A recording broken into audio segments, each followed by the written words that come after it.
Well, well, well, look at that. You didn't overthrow a government. You didn't summon lightning. You didn't scream into the sky or beg the universe for mercy. You just did one little thing right. One decision, one adjustment, one move that actually landed. And somehow that was enough to make the room feel colder. Enough to make people start whispering like you cracked a forbidden seal. Funny how that works. They watched you struggle for years and felt nothing. They watched you doubt yourself and felt comfortable. They watched you bleed quietly and called it character development. But the second something works, the second reality tilts even a fraction in your favor, they start acting like you opened a back door to hell and let something intelligent crawl out. That's the part they don't want to admit. It wasn't the scale of what you did. It was the accuracy. You didn't flail. You didn't get lucky in a sloppy way they could dismiss. You didn't trip into success the way they're used to seeing. You moved with intent. And intent scares people who survive by accident. You aligned one thing, just one. And suddenly the air changed. Suddenly the jokes stopped landing. Suddenly your name started traveling without you. You could feel it, couldn't you? That quiet recalibration, like the world paused for half a second, and everyone realized something had shifted, but no one wanted to say it out loud. Because if they say it out loud, they have to explain it. And explanation is where the panic starts. You see, people can tolerate failure. They can tolerate chaos. They can tolerate broken dreams and half-finished potential because it reassures them that the universe is messy and unfair in a way that excuses their own stagnation. But competence, precision, a clean result born from pressure, that breaks the story. That introduces an uncomfortable variable. If you can do that after everything they saw you go through, then maybe the rules they've been hiding behind aren't real. Maybe the ceiling isn't fixed. Maybe the cage was optional. And that thought spreads fast. Too fast. Faster than logic. Faster than reason. It spreads like fear. So they don't call it skill. They don't call it growth. They don't call it discipline or patience or accumulated pain finally finding leverage. No, they reach for something darker, something easier, something that lets them keep their worldview intact. They say you must have cheated reality. They say you changed too fast. They say something's off. They say no one does that without help. And help, in their vocabulary, doesn't mean mentors or effort or time. It means deals. It means shortcuts. It means shadows. It means the devil. And notice how fast they go there. How comfortable they are turning your progress into a conspiracy. As if you couldn't possibly evolve without violating some cosmic contract. As if your mind couldn't sharpen itself unless something unholy was involved. That tells you everything you need to know about how small they've kept their own expectations.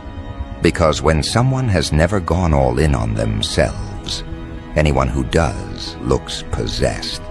You didn't become impressive. You became inconvenient. That's the real trigger. Your success didn't inspire them. It destabilized them. It made old conversations feel fake.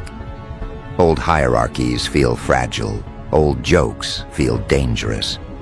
Because you weren't supposed to be the one who figured it out. You were supposed to stay in your lane. Stay experimental. Stay almost there. Stay harmless. You were the safe comparison. The person they could point to and say, see, trying hard doesn't always work. And then you did one thing right. And the whole comparison collapsed. Now they have to rewrite history to survive the present. So they start tracking you differently. They watch your timing, your posture, your tone. They read into pauses that mean nothing.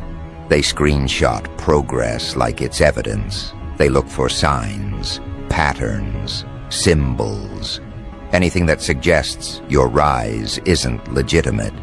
Because if it is legitimate, then their inaction becomes a choice instead of a circumstance, and that's unbearable.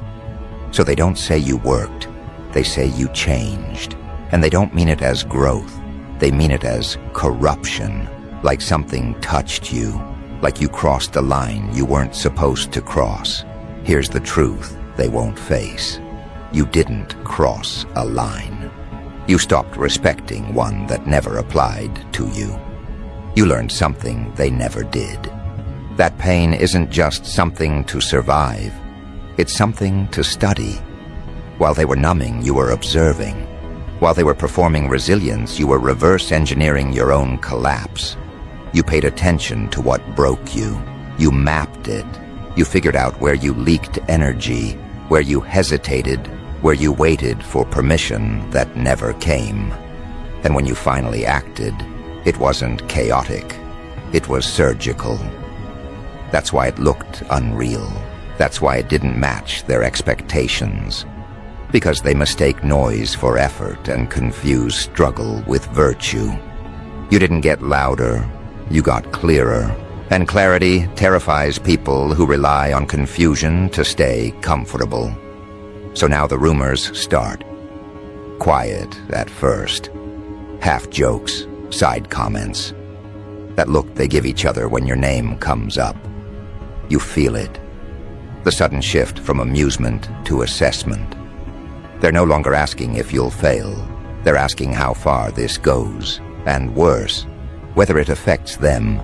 Because deep down, they sense it. Your win wasn't isolated. It was a proof of concept, a demonstration, a live example of what happens when someone stops leaking their power into doubt and starts applying it with intent. That's why it feels like a panic button got pressed. Not because you're taking something from them, but because you're showing what's possible. And possibility is radioactive to people who have already decided they're done evolving. They don't hate you because you succeeded. They hate you because you succeeded without their permission, without their blessing, without fitting the narrative they agreed on when they decided who you were. You violated the agreement, the unspoken one, the one where you stay predictable and they stay superior. So now they mythologize you. They turn your discipline into obsession, your focus into darkness, your boundaries into arrogance, your silence into threat. They talk about your energy like it's a hazard, like being around you requires protection. And the wild part is, they half believe it. Because it's easier to imagine you made a deal with something external than accept that you finally made a deal with yourself. The kind that doesn't expire. The kind that doesn't ask for applause. You didn't summon anything. You remembered. You remembered what you were like before you learned to shrink. Before you learned to explain yourself. Before you learned to soften your instincts so other people wouldn't feel exposed by them. You remembered the version of you that didn't negotiate with fear. And when you let that version steer, even briefly, reality responded, not magically, mechanically. Because cause and effect doesn't care about comfort. That's what they can't stand. That your result has a logic they can't refute without indicting themselves. So they escalate the narrative. It's not just luck anymore. It's not just timing. It's something darker, something unnatural. Because unnatural means unrepeatable. And if it's unrepeatable, they don't have to try. They can sit back and say, well, not everyone gets chosen. Not everyone gets that kind of favor. They can turn your work into mythology and their fear into theology. Meanwhile, you're just standing there, watching the ripples spread, realizing how fragile their confidence actually was. You thought you were invisible. Turns out you were a variable, one that hadn't been activated yet. And the moment you were, the system started glitching. People who never checked on you suddenly check your progress. People who never listened suddenly quote you. People who never believed suddenly speculate. And none of it feels flattering. It feels clinical, like you're being observed instead of celebrated, like something about you moved from background noise to anomaly status overnight. You didn't ask for it. You didn't chase it. You just aligned one thing correctly and exposed how misaligned everything else was. That's why the devil story sticks. Devils are convenient. Devils explain disruption without demanding accountability. Devils let people feel moral instead of inadequate. And in their minds, it makes sense. Because what else could explain how someone they dismissed just rewrote the trajectory? What else could explain how someone who used to struggle quietly now moves with a certainty that unsettles rooms? They don't see the years. They see the result and panic. They don't see the nights you disassembled yourself piece by piece, trying to figure out why nothing worked. They don't see the restraint it took not to burn bridges you could have destroyed out of spite. They don't see the discipline of staying quiet while being misunderstood. They just see the moment the switch flipped and assume something supernatural happened, as if the human mind isn't capable of terrifying levels of recalibration under pressure. Here's the irony. If you had failed loudly, they would have praised your courage. If you had stayed broken, they would have called you authentic. But you succeeded cleanly. And clean success after prolonged struggle is the one thing they can't metabolize. It doesn't fit the inspirational posters or the cautionary tales. It just sits there, undeniable, forcing questions no one wants to ask. Like, what if the limits were always optional? Like, what if suffering wasn't the end of the story? Like, what if you weren't special, just unwilling to stay asleep? Those questions feel dangerous, so they drown them in superstition. They whisper about deals and darkness and energy shifts, not realizing what they're really reacting to is control. You took it back, quietly, efficiently, and now you move differently, not desperate, not performative, not hungry for approval. You move like someone who knows something and doesn't feel the need to explain it. And that, more than any success, sets off alarms. Because people can compete with skill. They can envy talent.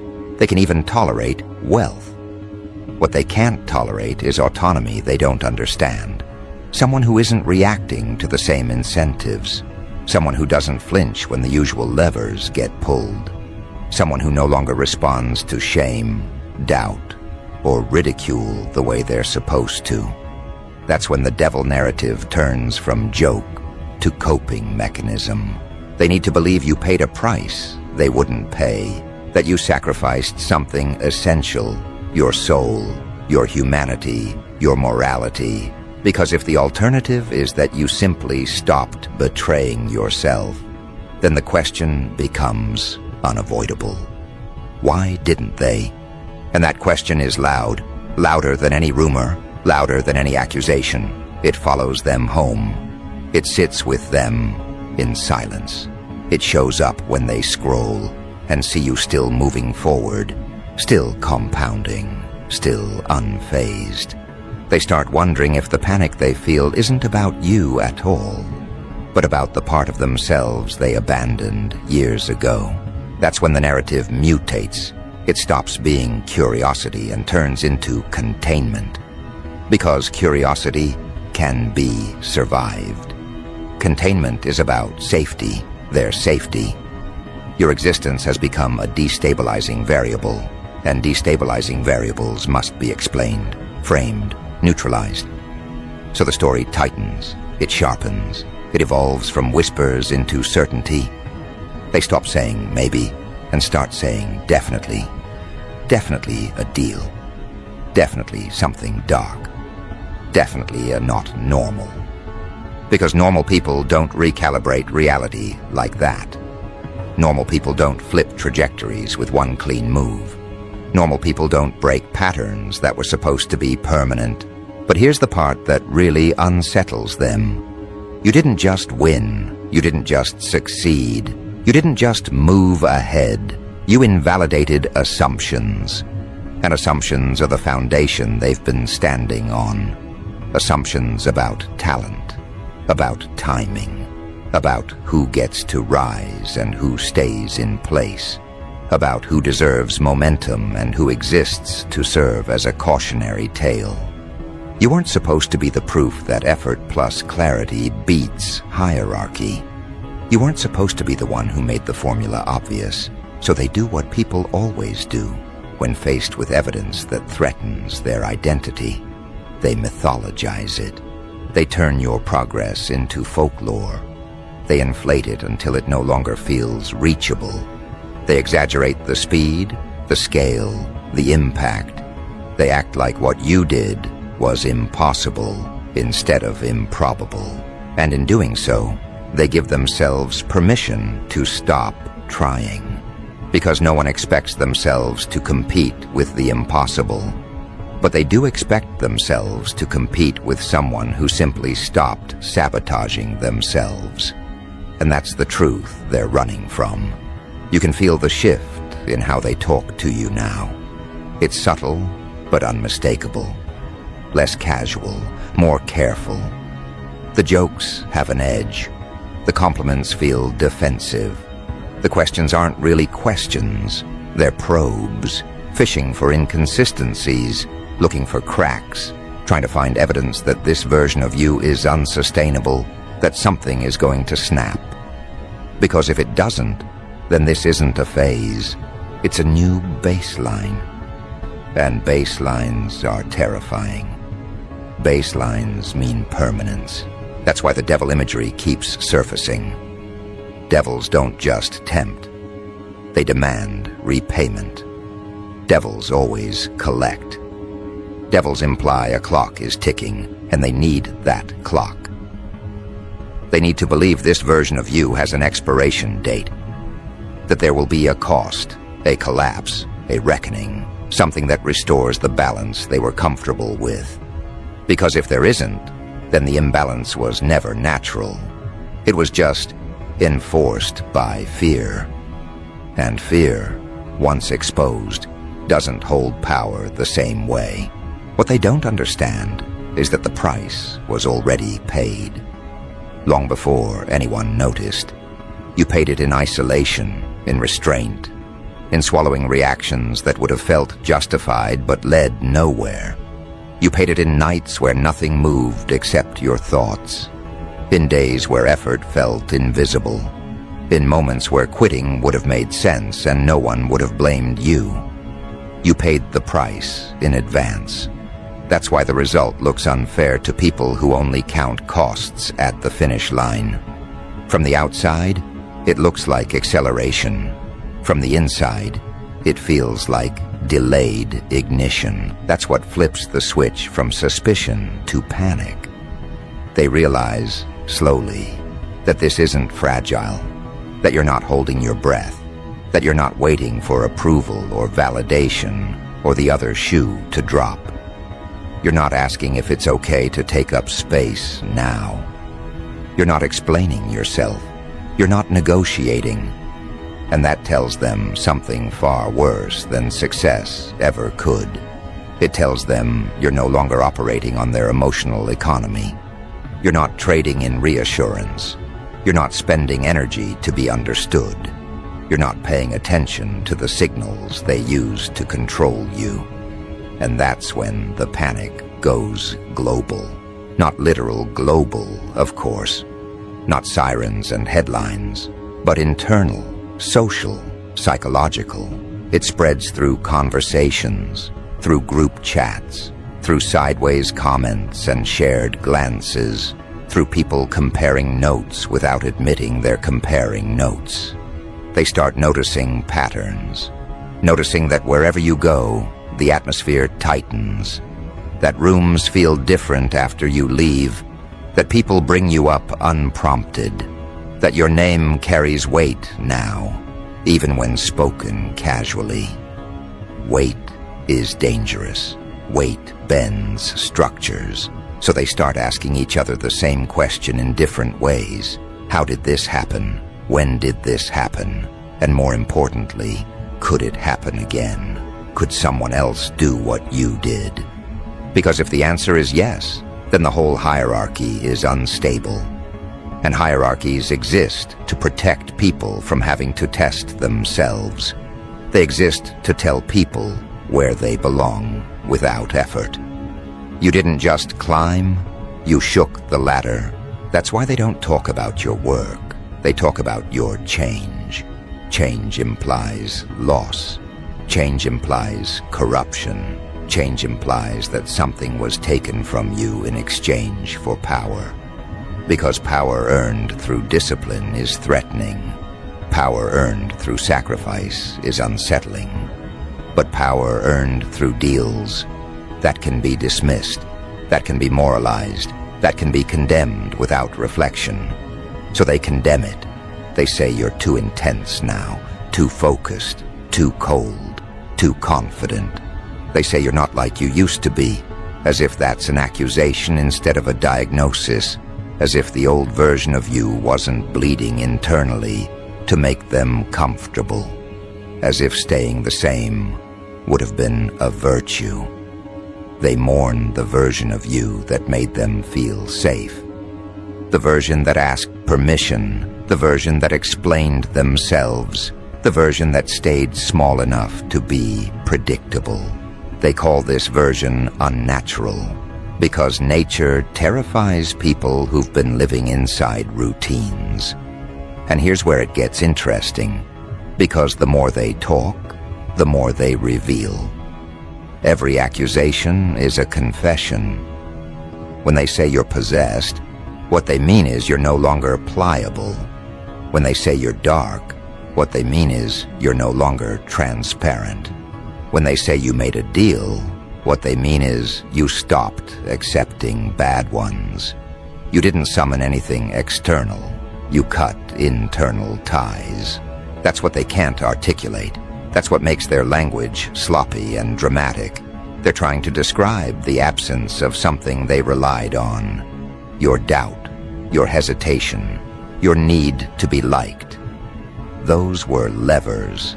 Those were access points. Those were ways to influence you without appearing to.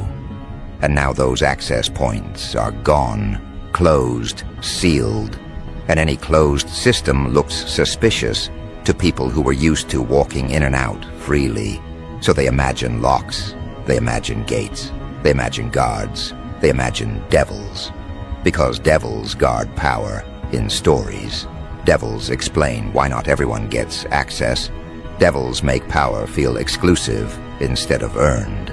And exclusivity comforts people who didn't choose the work. It lets them say, well, of course I couldn't do that. I wasn't invited. I wasn't chosen. I didn't have the connection, the alignment, the darkness. They don't want to hear that all you did was stop lying to yourself. And here's the part that really presses the panic button. You're not loud about it. You're not announcing your transformation. You're not preaching. You're not trying to convert anyone. You're just moving. Quietly. Effectively. And that silence reads as confidence. Confidence reads as threat. Threat triggers scrutiny. And scrutiny finds nothing. No scandal. No collapse. No self-destruction. Just consistency. Consistency is the one thing superstition can't fight. That's when the tone shifts again. From accusation to observation. They stop saying you're wrong and start asking how you did it. But they don't ask you directly. They ask around you. They study you from a distance. They imitate pieces without understanding the structure. They copy aesthetics without adopting discipline. They try to replicate outcomes without confronting the internal work that made them possible. And when it doesn't work, when the imitation fails, they double down on the myth. See? It only worked for them. It's not natural, but you know the truth. And the truth is almost boring in its simplicity. You stopped leaking energy into self-betrayal. You stopped postponing alignment. You stopped negotiating with fear. You did one little thing right. And that one thing wasn't magical. It was honest, painfully honest. The kind of honesty that strips excuses bare and leaves you with responsibility instead of comfort. That's the deal they refuse to make. Because that deal doesn't involve devils or destiny or darkness. It involves accountability. It involves admitting that for a long time they chose the easier narrative, the safer role, the predictable loop. And now they're watching someone step out of that loop, and they don't know how to process it without mythologizing it into something inhuman. So they panic. They panic because this isn't contained, because you're not done, because they can feel, even if they won't admit it, that what they're witnessing isn't a peak. It's a pattern that compounds, a pattern that spreads, a pattern that suggests the world might be less fixed than they were promised. And if that's true, then comfort was always optional. Then stagnation was a choice. Then the devil they're afraid of isn't the one they imagine watching you. It's the one staring back at them from inside their own skull. The one that knows they recognized the door when it appeared and chose not to open it. The one that remembers every moment they almost acted and then talked themselves out of it with logic dressed up as wisdom. The one that whispers, not accusingly, but factually, that if the world isn't fixed, if trajectories can be bent, if patterns can be rewritten, then they didn't miss their chance. They declined it. And watching you move forward forces that realization into the open where it can't be numbed anymore. That's why your progress feels invasive to them. It's not loud. It's not chaotic. It doesn't beg to be seen. It simply exists, steadily, undeniably. And that steadiness is what cracks them. Because chaos can be dismissed. Noise can be ignored. Luck can be explained away. But a pattern? A pattern implies intention. A pattern implies repeatability. A pattern implies that what you did wasn't a fluke. It was a decision followed through without self-betrayal. And that terrifies them more than any supernatural explanation ever could. Because if what you did can be repeated, then the hierarchy they trusted isn't divine. It's just inertia. And inertia only holds power over people who stop pushing. You didn't push harder than everyone else. You pushed cleaner. You stopped wasting force on doubt, on optics, on trying to be understood. You directed everything at one point and let the result speak. That's why they can't trace it. That's why it feels unreal. There's no dramatic origin story they can latch on to. No moment where you asked permission, no visible ritual, just execution. So they fill in the blanks with darkness. They start saying things like, something's not right, without being able to explain what's wrong. They say, people don't just do that, as if history hasn't been written almost exclusively by people who did exactly that. They say, there must be a cost because they need to believe you'll be punished for stepping out of line. They need to believe the universe enforces obedience because if it doesn't, then they enforced it on themselves for nothing. That's when the fear sharpens. Not fear of you doing well, fear of you doing more. Fear that this isn't your ceiling, but your baseline. Fear that what they're watching now is you operating at partial capacity, testing the mechanics, calibrating your output. Because they can feel it. You're not rushing. You're not frantic. You're not trying to prove anything. You move like someone who finally understands leverage.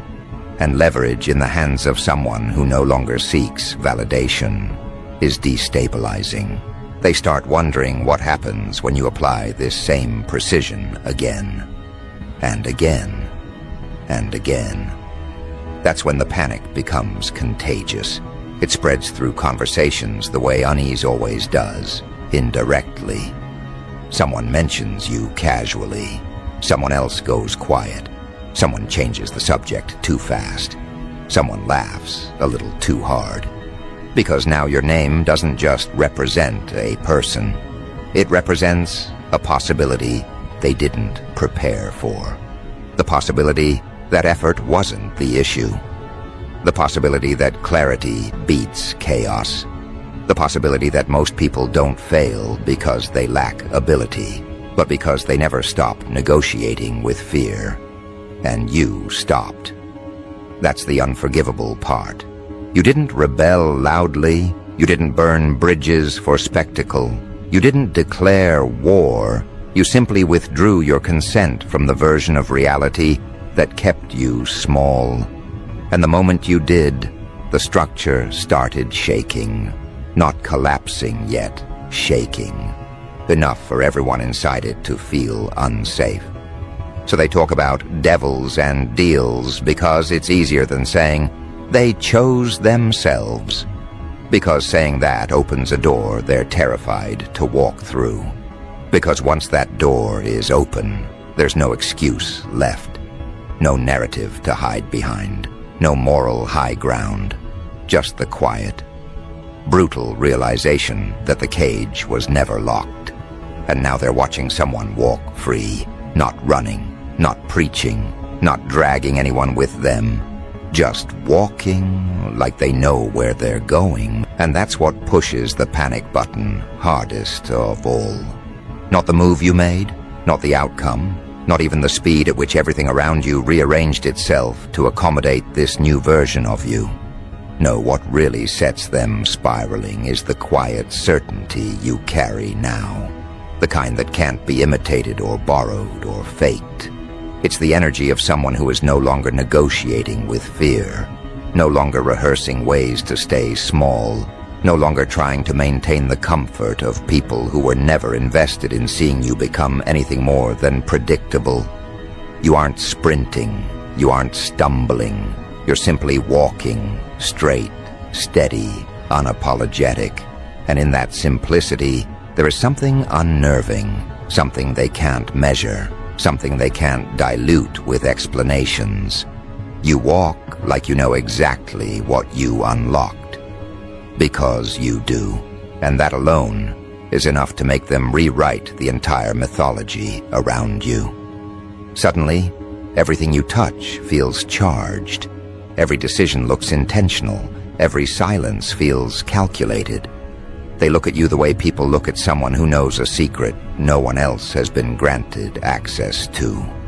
And since they can't accept the truth, that you finally stopped sabotaging yourself, they fill the gap with superstition, with folklore, with legends that soften the blow to their pride. So they cling to the devil narrative like a life raft. They say no one changes like that without something unnatural guiding them. They say you're moving too fast, too clearly, too decisively. They say your eyes look different. Your presence feels heavier. Your timing too sharp to be human. They say it jokingly in public and fearfully in private. Because joking is the only way to say something dangerous without admitting you believe it. But they do believe it. They believe it more than they believe their own excuses, because it's easier to call someone cursed than disciplined, easier to call them possessed than focused, easier to call them lucky than accountable. And meanwhile, you just keep walking. You're not trying to convince anyone. You're not trying to correct the rumors or soften the edges of your evolution. You don't have the time or the desire to explain the 1,000 invisible decisions that built this momentum. You're not here to justify clarity to people who only feel safe when things are confusing. You're not here to slow down, so the people who underestimated you can catch up emotionally. You're not here to apologize for showing them what consistency actually looks like. You're here to keep moving, because this version of you doesn't need validation. It doesn't need recognition. It doesn't even need to be understood. It just needs to continue. And continuation, for someone who spent years stuck in a cycle of almost, is the most supernatural thing of all. Not because it defies logic, but because it defies the logic they lived by. They were raised to believe in ceilings. You were raised to believe in silence, and silence can do one of two things. It can bury you, or it can forge you. Yours forged you. That's why your momentum feels unreal to them. They saw the silence, but not the sharpening. They saw the loneliness, but not the restructuring. They saw the failures, but not the frameworks you built from them. They saw you flatten, but not the way you listened to your own collapse like a strategist listens to a battlefield. They missed everything essential, and now they're panicking because they can't trace the steps backward. You're not a miracle to them. You're a glitch, or a glitch in the life script they thought everyone was supposed to follow. A glitch in the narrative where some people rise slowly, predictably, safely. A glitch in the hierarchy that was comforting only when it remained intact. You weren't supposed to break through. Not first, not like this. Not with one clean move that redirected the entire trajectory of your life in a way no one prepared to witness. Because here's the uncomfortable truth. They liked you better when you were almost ready, almost strong, almost healed, almost visible. They liked you better when your light flickered, because flickering lights can be ignored. But stable lights, static lights, lights that don't waver anymore, those demand accountability. They expose the shadows people learned to hide in. They expose every excuse, every self-sabotage pattern, every choice to remain dim. Your light didn't become brighter. Theirs stopped being enough. That's the real devil to them. Reflection. Reflection that's too clear. Reflection that doesn't flatter. Reflection that reveals what they were capable of but refused to attempt. They aren't afraid of your power. They're afraid that your power proves theirs wasn't missing, just abandoned. And abandonment is a wound pride cannot survive without retreating into fantasy. So they tell themselves a fantasy. They tell themselves you must have touched something forbidden, that you must have shaken hands with darkness to get results this clean, that you must have bypassed the human struggle somehow, because the alternative is too raw, that someone they dismissed did something they could have done too, if they weren't so committed to feeling safe. And you can feel that fear in them now. It's in the way they look at you too long but speak too little. It's in the way their voice dips when they ask how you've been. It's in the way they check your socials more than they check their messages. It's in the way their throat tightens when you mention future plans. It's in the way their jokes sound less humorous and more hopeful, as if humor can hide the fact that every one of your wins reminds them of 1,000 choices they didn't make. But none of that slows you. It doesn't touch you anymore. You're past the phase where distraction works. You're past the phase where shame can be weaponized against you. You're past the phase where other people's doubt has any elasticity in your mind. You don't even argue with it now. You simply let it slide past you like static, because you've realized something they haven't yet fully accepted. Doubt only matters when you're uncertain. The moment you become certain, doubt becomes background noise, and the background is exactly where you've put them, not out of cruelty, out of necessity, because the path you're on now doesn't have capacity for spectators who expect explanations. It doesn't have room for people who only show interest after results. It doesn't tolerate anyone who panics at your acceleration instead of respecting it. This path is steep, sharp, and single file. Only the self fits here. Only intention fits here. Only the version of you that refuses to hesitate fits here. That's why the world feels different now. Not because the world changed, but because you're finally aligned with the version of yourself the world was always waiting to meet. You feel heavier in the best way, dense with purpose, dense with direction, dense with the kind of clarity that makes speed irrelevant. You're not moving fast, you're moving precisely. And precision looks supernatural to people who operate on chaos. So they escalate their panic. They gossip louder, but listen harder. They deny everything, but observe everything. They pretend not to care, but memorize your every move.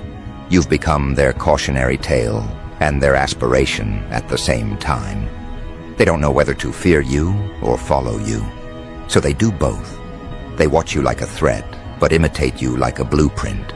They talk about devils, but take notes like disciples. You're not their villain or their hero. You're the interruption, and interruptions are powerful because they don't ask permission to exist. They simply appear and force recalibration. You force them to recalibrate their beliefs, their hierarchy, their self-image, their entire understanding of what's possible. And the mind resists recalibration violently before it accepts it gracefully. They're still in the violent part, the frantic part. The part where denial mixes with fascination, envy blends with admiration, and fear wraps itself around every thought about you. But here's where everything shifts, and you can feel it coming.